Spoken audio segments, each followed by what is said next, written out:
Today on What Went Wrong, we're just gonna be friends.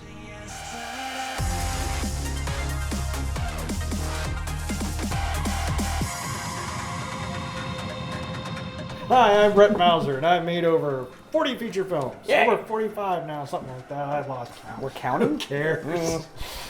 Nobody watches them anyway. More than I've made. And today we're going to be talking about relationships in films, Yeah. primarily. And this was we'll give a shout out and a thank you for the recommendation to Ryan Hasso, Yay. who thought it would be a good idea to talk about the platonic relationships in films. Yeah. She had brought up another filmmaker who has a tough time not having relationships in their films. Yeah.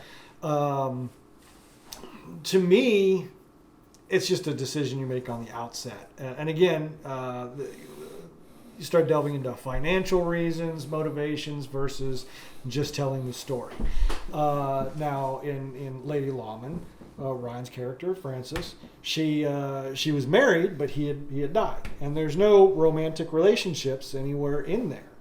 And it didn't need it. And I'll guarantee most people who have seen Lady Lawman and are now watching this is probably the first time they went, oh yeah, there was no love story in that. Not at all. Probably the first time a lot of people, because it didn't need it. It wasn't part of the movie. It wasn't part of the story. And then you have, and then the other relationships that I've written in my films are often sometimes the friendship relationships. Which we call it in the Innocent Saga all the time, the buddy love. Buddy love. This is not love. This is buddy love. Mike and Diane. Aw, thank you. Just returning the favor.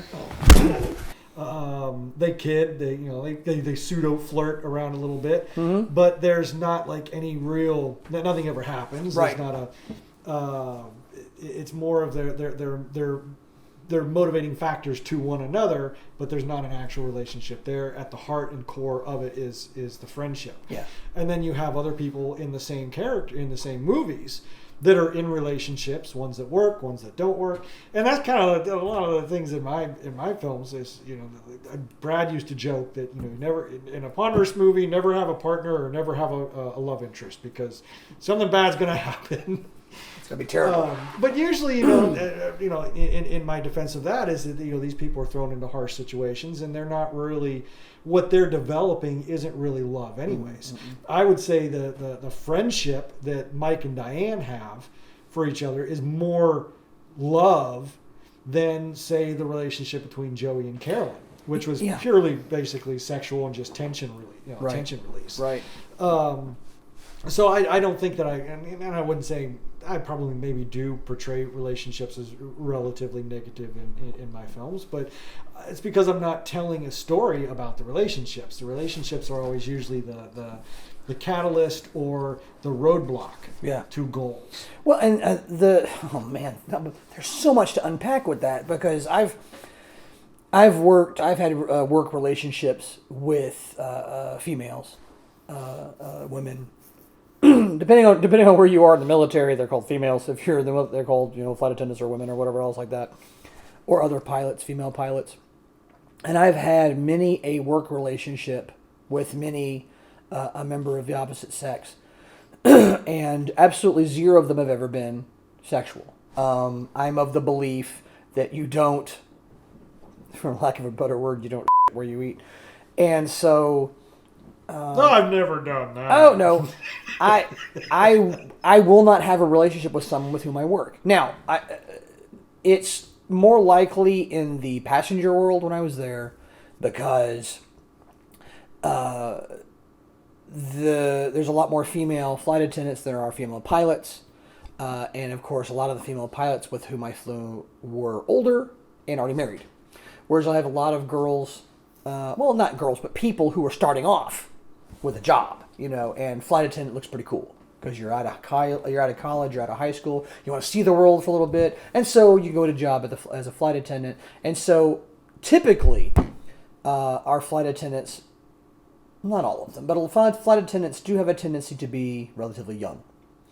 That's not a rule, but that is something you have. You're going to have a lot of younger women younger people, but since I'm talking about the women because those are the ones I notice, you're gonna have a lot more of those now. But I never ever had a physical relationship with any of them. I have a lot of work relationships with them. I have a couple, and I've talked about them. My evil big sister, my evil little sister, who were flight attendants with whom I worked, and how I almost beat a man to death on the jet bridge for my evil little sister one time because he attacked her, and I went stone cold psycho. And so those relationships are what I've always had. Now the company I work for now, we don't really have a whole lot of female pilots because it's long haul stuff, and women typically don't choose those types of flying jobs because you're away from home a lot, and women, at least in the piloting world, traditionally like to be home more, so they're going to work for other airlines. So it's never been a big thing for me. It's not really what I have. And when I was in the Army, I was in the infantry and the artillery. No women allowed back then. So, that being said, I have lots of friends who have not been in the military and who do not fly airplanes, and they have had these work relationships. And I've heard of a concept, which I've never seen, that talk about their work wife or their work husband. It's somebody they work with all the time, and people see them together, and they would think that they're husband and wife. Of course, they're not. They may be married to somebody else. They may be, single, but the attraction is not, or the relationship is not sexual in nature. They just work together. They're friends. That's how I see Mike and Diane, is the work husband and the work wife. Now, I have had, I've never had that. I have had people who are good friends of mine who are women. And yeah, we flirt. We do the whole flirting thing, but not in a way that is actual sexual. There's never a time, it's not in my mind, and I know the ones I'm talking about, not in their mind either, because most of them have been in relationships themselves, where there was ever a thing where they're going to be like, oh, Jeff, it was always like, hey, baby. She's like, oh, baby. And we would do that. You've seen me do that with people. Mm-hmm. And that is just kind of how a lot of people work. And so if you can show that in movies, people are familiar with it. Oh, yeah. You can see Mike and Diane, and people watch it and go, yeah, I've got a work husband just like that, or I've got a work wife just like that. And it's the brother-sister relationship, the friend zone, as we talk about. Well, it's interesting. That kind of brings up a point about where sitcoms went in the 70s. Mm-hmm. I wrote a paper about this in college, about the workplace comedy. Yeah, you didn't really have workplace comedies in the 50s. Really, not even in the 60s. You had the dramas of like Dragnet, which was just kind of a workplace, I guess. Yeah, but it wasn't really a comedy. It's intrinsic to the women in there. There. You had the Leave It to Beavers, and you had the Gomer Pyles, and the Bewitched, mm-hmm. where they always took place in the home. Right. In the 70s, as women started going to the workplace and getting out into the work world, all of a sudden you started having the taxis mm-hmm. pop up. The WKRPs in Cincinnati pops up. All of these movies start popping. Mary Tyler Moore. Mm-hmm. All of these sitcoms start popping up because now you've expanded the family. Right. And now you have the family at home and you have the workplace family. The first workplace family I ever really remember seeing was Perry Mason. Oh, yeah. Della Reese. Yeah. Della and Paul and Perry. She was the secretary, office manager, whatever else, and then Paul was the footman, and Perry was the lawyer. And one of the things I didn't realize until I had my roommates that were all lawyers was the office manager, the law office manager. Is basically the boss of the office. For those guys in the military, it's basically that she's the chief. Perry may be the owner and Paul may be doing the legwork, but she's the chief of the boat. And for those of you in the Navy or those the chief of the boat, the commander may tell the boat where to go, but the chief runs it. And don't fuck with the chief. And that was Della Reese. And so I saw and my grandmother was like that with the company that she and my grandfather started. She was the chief of the boat. She ran the office. And so I saw Della Reese as the chief, as that character. And so, but there was no romantic, and I kind of thought, because I started watching Perry Mason. And I mean the old ones. You know, the old 1960s ones, the black and white ones. Yeah. That would come on at 3:30. So you mentioned that. I didn't even remember they brought it back for a little while. Yeah, 4 o'clock in the morning on, Channel 39, whatever the hell TV station that was. One of the, little local TV stations. But Perry Mason was one of my favorite shows. I loved Perry Mason. And Della Reese and Paul and Perry would sit down together and they'd smoke and they'd drink, which are probably lessons I shouldn't have been learning when I was 8, 9 years old. I did okay. I don't smoke or drink, but I do sit around and bull crap with my coworkers, and they would sit down and talk about stuff. And it wasn't like Perry would just talk. Perry wasn't talking to Paul. All of them were sitting around, and all of them had things to say, and all of them were talking about whatever, and they had this fantastic working relationship. This is what, 1962, 34, I forget. I don't know how long ago it was. It was black and white still, And Della Reese was a female coworker, who had no sexual relationship with any of the guys. Okay. James Bond used to flirt with Moneypenny, but he never ever got anything with her. And they were always flirting, and she'd flirt right back at him, and give it to him. Give James. I mean, she'd stick it to him, He'd come in and he'd say something suave, and she's like, "Oh, James, that's so whatever." He's like, "This is for your money," but he's, "Oh, thank you, James," and she would just gook, and I was like, "Oh, that girl is boss. That is outstanding," and that's the kind of thing we want to see more of, Yeah, in the 70s, they started having more of these characters, more female characters who would come in and not be the love interest, and I liked that. And that's the kind of equality. If people want to talk about equality, that's what I want to see, is more women coming in and being equals, not being over or below the men, not doing whatever, but just being part of the team and taking the abuse that everyone else takes. Having been in the service and flying female pilots is one of the jokes that we have where we are, is if anyone saw how we talked to even our female pilots. Well, we had a little joke of that in Sierra Rabbit 5, Yeah. where he calls Will's character, Detective Harvey, calls his partner Bitch. Why do you gotta call me a bitch? Do you call your male friends a bitch? No, I call them holes, bags, dumbasses, suckers, heads, and mother. It's like, yeah, you're gonna have to deal with being called names. It's one of the jokes about being in the military is we are terrible to each other. The things we say to each other, we use every racial epithet. We use every curse word. We call each other's parents' names. Now the airlines is not quite as bad, but I work for a freight company, and we're out in the middle of the Pacific Ocean. We're out in the middle, and we're out there, and we're out with each other for a long period of time, and we are rough with each other. Okay, and I've told people this is like, you understand, if I don't like you, I won't talk to you. We don't speak. If I call you mother, you're part of the team. If I tell you, I told one of the females one time.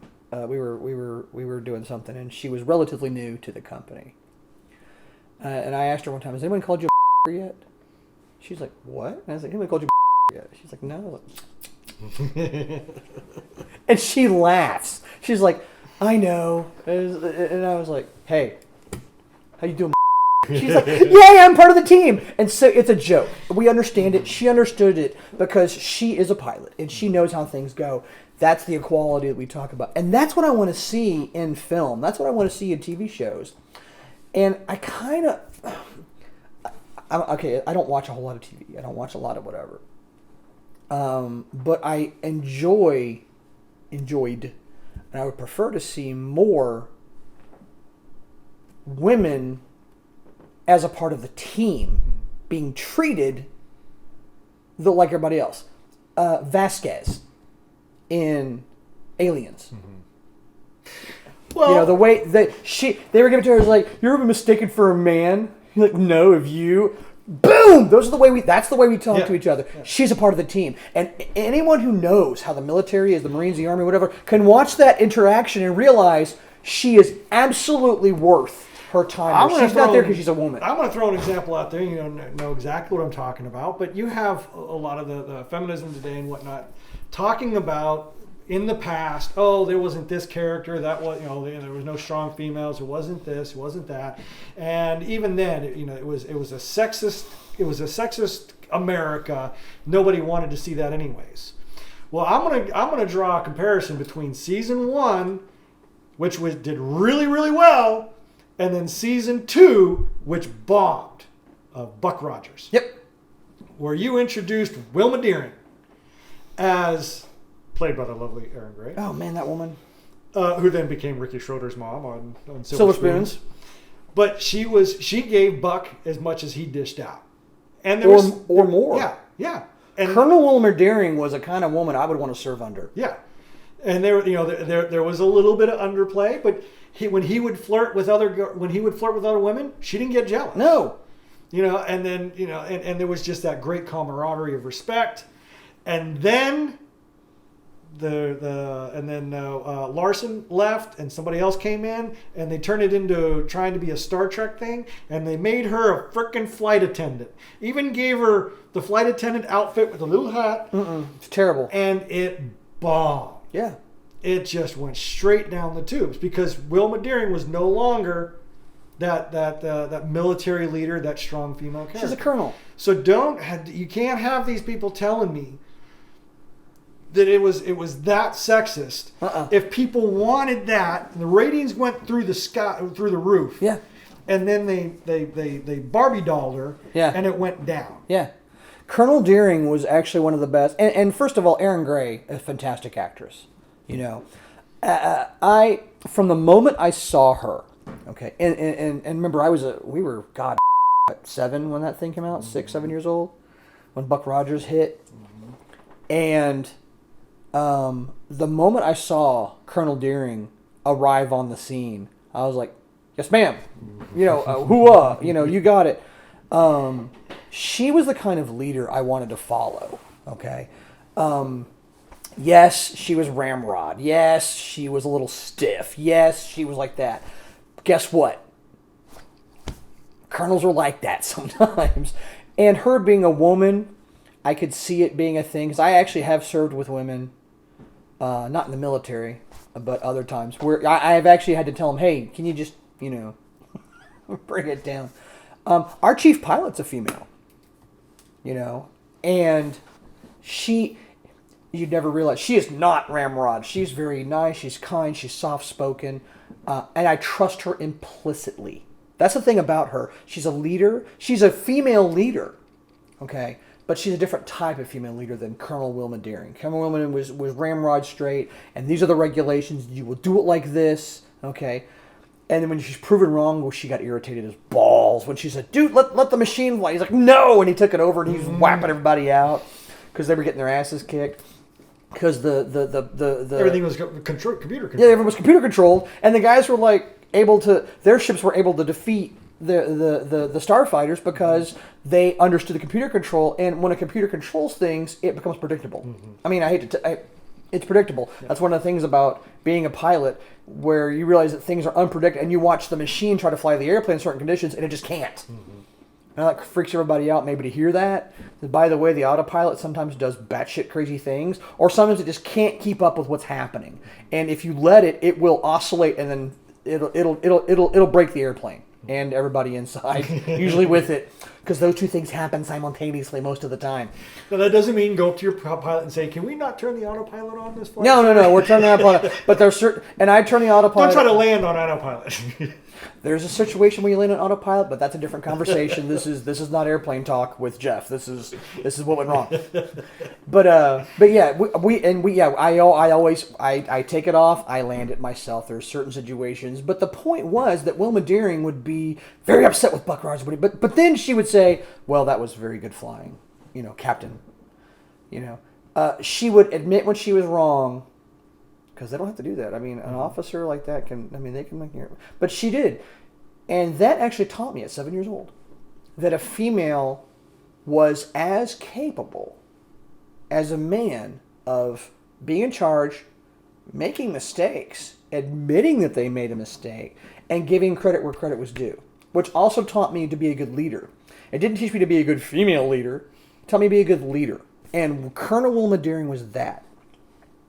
The chief pilot we have has a different leadership style, but like I said, I've flown with her several times, and I like hanging out with her. And that's another relationship that I have is with our chief pilot, who is a woman. She just got married within the past year or so, and I do make fun of her name because she has a very complicated last name now. And she's like, I don't know why, But those are the relationships you have. You have these friendly, brotherly, sisterly, mom and dad, relationships, coworker relationships in the real world. Okay, why can't we have them in our movies?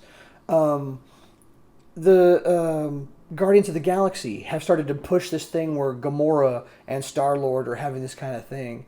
If you've ever read the comics or played the video game, which just came out last year, the Guardians of the Galaxy video game, the character Star-Lord and Gamora, you go through this procedure in the game where you kind of learn things about the characters and why they are the way they are. And Gamora, as a character, is super duper damaged. She's freaking the daughter of Thanos, let's be honest. And so she's super damaged, okay? And you go through a process at one point when you're basically laying these things bare. And I'm like, in a video game? It's one of the greatest games I've ever played. Because at one point, Gamora is basically just laying out her trauma for everybody to see and why she's the way she is and why she's doing these things. And she's yelling at you, like friends do. Like we did going to California. We yell at each other sometimes. And the way Star-Lord treats that, he does what he does. And he makes her realize that you're part of the team. We're here for you. It doesn't matter what happened. We're here. We're all here. And Star-Lord in this thing is he's always family, family, family, family. And he helps heal her in that situation, okay? That is what I want to see. I don't want to see a sexual relationship. I don't want to see boyfriend-girlfriend. That's plenty. I want to see people being part of a team, being part of a group, being part of whatever, going on this journey together as individuals, not as men and women.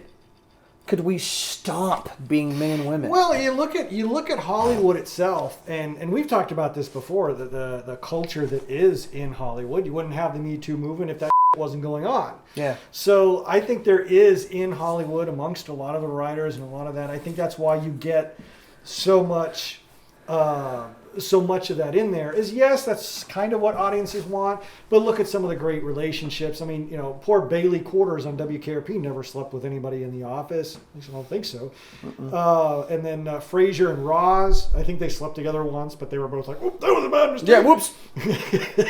But then of course you have the Niles and Daphne, I think, was it, where they got together and he was always infatuated, but that was a side story. But you have I'm not saying that there aren't those friend relationships, but I think that some people who have a tough time doing that is because they have that binary thing about women, perhaps that, especially if they're writing a script, then they have that, oh, she's either hot and I want her, or she's the bitch that I don't want to deal with. She's either the Tara or she's the Caroline. Yeah. And never nothing. Never the twain shall meet. Yeah, and there's nothing in between where you have, where you can look at all the relationships in The Innocent Killers. There was never anything between Tara and anybody else. That maybe she had flirted a little bit here and there. But she was still very Ruby. Close with Montoya Yeah. and Ruby. Not Ruby. Yeah, Montoya. Yeah. She flirted with Ruby once or twice before she met Mike, whatever.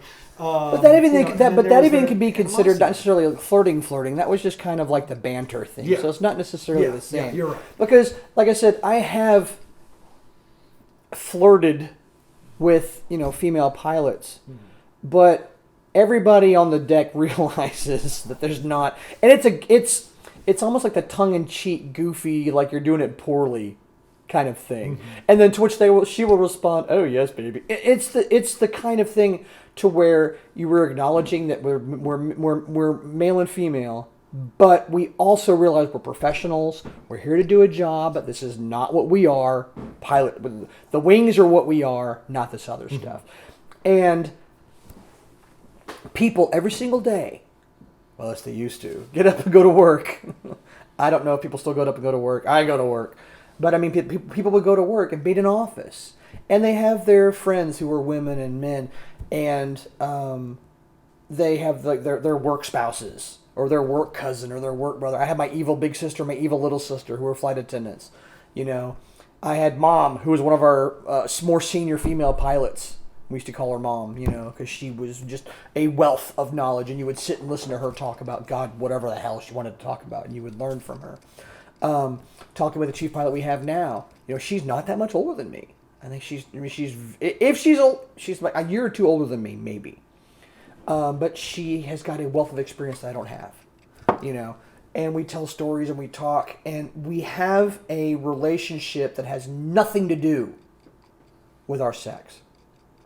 Zero to do with it. We acknowledge that we're men and women, but we do not make that the basis of our relationship. They always say you got to write what you know. And there's the thing about, okay, yeah, I've never been a professional killer, but I know some people who I can talk to about it. But, you know, those people are around. Write that. So that's different from, maybe someone knows has been an astronaut, but that doesn't mean you can't write about a story in space. Right. Or you've never been a swashbuckling laser wizard. Doesn't mean you can't write Star Wars. Yeah. Those kind of things. But especially when it comes down to the minute details, you have to have experienced that. And I think that's that's why. And this is not trying to be derogatory towards anybody, but it is something that should be taken into consideration. Maybe they have difficult times writing those kind of relationships and interactions because they haven't experienced that. It's very binary. It's like I want them or I don't want them, and that's kind of it. And I have no doubt that a great number of the people working in Hollywood have had that exact same experience because, as we've talked about before, they walk into the door and get on the casting couch, you know, and so that's all they know. That's all they've seen. That's all they understand. And they've never... People who are successful writers or actors or whatever the hell they do, they, for the most part, went to Hollywood to do that. They weren't working in an office for 20 years before that. They weren't, doing other things. So that is their world. That is their world. All they know is what they've been watching. They didn't actually work in an office. Whoever made The Office apparently been working in an office. Whoever wrote, Tom Clancy wrote military exceptionally well. Now he studied and he did a lot of research and he talked to a lot of people. So he took what they had and put it into the books. Whereas he wasn't ever on a submarine himself, but he knew a lot about the stuff and he did a lot of research. And he talked to guys who had been in the subs. So little things like toilet paper to wipe the screens, that's real. That's a thing, When I'm watching a movie on airplanes and I see a little thing, I'm like, we do that, Or I see something, I was like, we don't do that. That's not, I don't know what that is. People in offices have these office relationships and they're kind of seeing stuff going, is it always about the sex? Is it always about this other stuff? Is it always have to be, I want her, I don't want her? Do we have to have the memes along with the hot chicks in there? I mean, yes, everyone's got that loudmouth, scary girl who just no one wants to deal with, okay? And yes, everyone's got the hot chick in the office. Well, we don't. But everyone else has got the hot chick in the office. But that doesn't necessarily mean that you have to have sex relationships. The prettiest flight attendant I ever knew was my evil little sister. I would have dated her in a hot second, except that wasn't our relationship, It would behoove you to not take your relationship advice from the movies and from Hollywood, okay? Because they're not there to give you advice. They're there for the titillation and for the views and for the money.